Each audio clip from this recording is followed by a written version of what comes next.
ओम श्री शक्ति नमः। ओम श्री शक्ति नमः। ओम श्री शक्ति नमः। मार्गशीर्ष शुक्ल पक्ष की मोक्षा एकादशी का महात्म्य। युधिष्ठिर बोले, देव देवेश्वर, मैं पूछता हूँ, मार्गशीर्ष मास के शुक्ल पक्ष में जो एकादशी होती है उसका क्या नाम है, कौन सी विधि है तथा उसमें किस देवता का पूजन किया जाता है? स्वामी ये सब यथार्थ रूप से बताइए। श्री कृष्ण ने कहा, नरश्रेष्ठ, मार्गशीर्ष मास के कृष्ण पक्ष में उर्पटी नाम की एकादशी होती है, जिसका वर्णन मैंने आपके समक्ष कर दिया है। अब अब शुक्ल पक्ष की एकादशी का वर्णन वर्णन करूंगा, जिसके सर्व मात्र से वाजपेय यज्ञ का फल फल मिलता है। उसका नाम है मोक्षा। मोक्षा एकादशी जो सब पापों का अपहरण करने वाली है। राजन, उस दिन इतना इतना पूरे तुलसी तुलसी की मंजरी तथा धूप दीपावली से भगवान दामोदर का पूजन करना चाहिए। पूर्वोक्त विधि से ही दशमी और एकादशी के नियम का पालन करना उचित है। मोक्षा एकादशी बड़े बड़े पाठकों का नाश करने वाली है। उस दिन रात्रि में मेरी प्रसन्नता के लिए नृत्य, गीत और स्तुति के द्वारा जागरण करना चाहिए। जिसके पितर पाप वश निस योनि में पड़े हो, वे इसका पुण्य दान करने से मोक्ष को प्राप्त होते हैं। इसमें तनिक भी संदेह नहीं है। पूर्व काल की बात है। वैष्णवों से विभूषित परम दमनीय संपर्क नगर में वैकानस नामक राजा रहते थे। वे अपनी प्रजा का पुत्र की भांति पालन करते थे। इस प्रकार राज्य करते हुए राजा ने एक दिन रात को स्वप्न में अपने अपने पितरों को नीच योनि में पड़ा हुआ देखा। उन सबको इस अवस्था में देखकर राजा के मन में बड़ा विस्मय हुआ और प्रातः काल ब्राह्मणों से उन्होंने उस स्वप्न का सारा हाल कह सुनाया।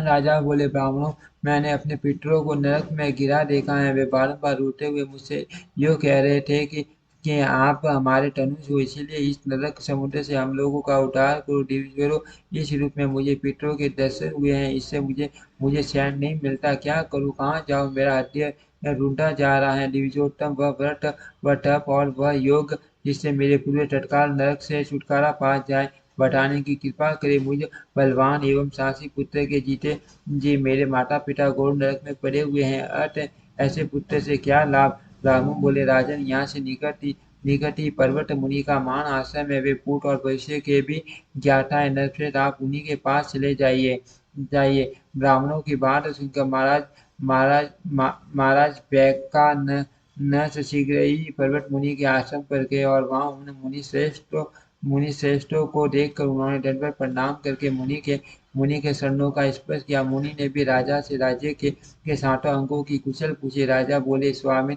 आपकी कृपा से मेरे राज्य के सातों अंग सकुशल है, किंतु मैंने स्वप्न में देखा कि मेरे पितर नरक में पड़े हैं। अतः बताइए, किस पुण्य के प्रभाव से उनका वहां से छुटकारा होगा? राजा की यह बात सुनकर मुनि श्रेष्ठ पर्वत एक मुहूर्त तक ध्यानस्थ रहे। इसके बाद वे राजा से बोले, महाराज, शीर्ष मास के शुक्ल पक्ष में जो मोक्षा नाम की एकादशी होती है, आप सब लोग उसका व्रत करो और उसका पुण्य पितरों को दे डालो।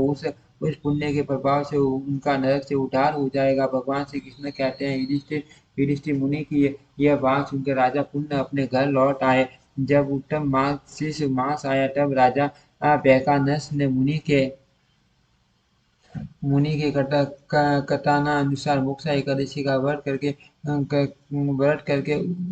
का उसका उसका पुण्य समस्त पितरों सहित पिता को दे दिया। पुण्य देते ही क्षण भर में आकाश से फूलों की वर्षा होने लगी। वैखानस के पिता पितरों सहित नरक से छुटकारा पा गए और आकाश में आकर राजा के प्रति ये पवित्र वचन बोले, बेटा, आपका कल्याण हो। यह कहकर वे स्वर्ग में चले गए। राजन, जो इस प्रकार कल्याण में मोक्षा एकादशी व्रत करता है, उसके पाप नष्ट हो जाते हैं और मरने के बाद वह मोक्ष प्राप्त कर लेता है। यह मोक्ष देने वाली मोक्षा एकादशी मनुष्यों के लिए चिंतामणि के समान समस्त कामनाओं को पूर्ण करने वाली है। इस महात्म्य के पढ़ने और सुनने से वाजपेय पे यज्ञ का फल मिलता है। ओम श्री शक्ति नमः। ओम श्री शक्ति नमः। ओम श्री शक्ति नमः। ओम श्री शक्ति नमः।